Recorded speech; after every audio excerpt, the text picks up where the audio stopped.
About 25 years ago, Will and I went on our first backpacking trip in the Smokies from Crawford Notch to Smokemont. Now we look different. Will has grown up and I've gotten better looking. For Father's Day, Will took me back to the Smokies because I wanted to go back to Cabin Flats where we spent the night on our first trip. It's a lovely campsite and the hike up the Bradley Fork Trail would be about right for a half-blind old fart. We camped at Smokemont but couldn't use Cabin Flats because of bear activity. I did go for a short walk up the Bradley Fork Trail in the evening.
We tried to photograph the fireflies, but that didn't work out. In the morning, we actually saw quite a few elk, including this one right across the entrance from the campground. The next morning at breakfast, we both had knee problems and Will split a tooth, so we decided to scrap the backpacking and head home that afternoon. Before we left, we decided to visit Clingman's Dome. Recently, I found out about the battle between Clingman and Mitchell over who had the higher mountain.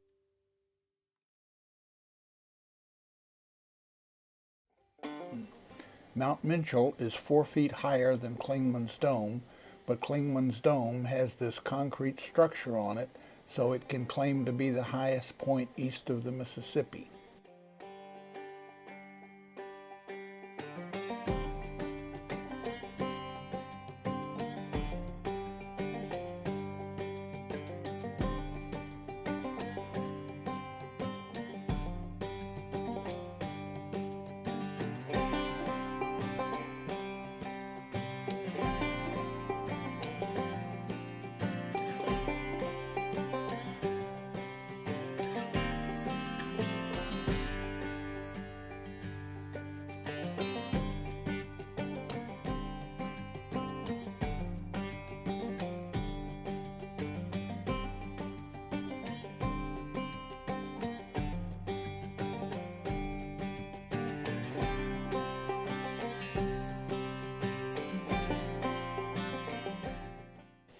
Since the first time I was there, the acid rain had really taken a toll on the vegetation at the higher elevations.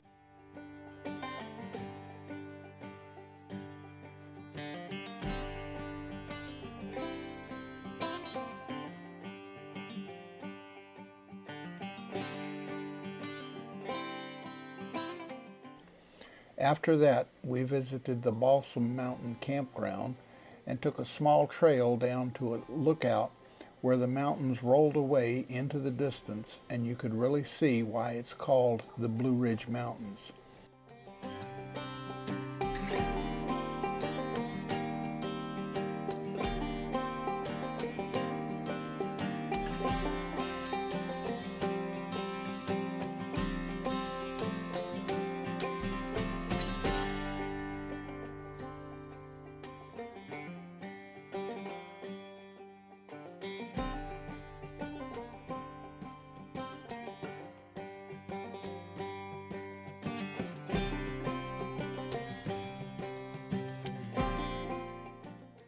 On our way home, we stopped at the Angry Elk Brewing Company for a nice lunch and beer.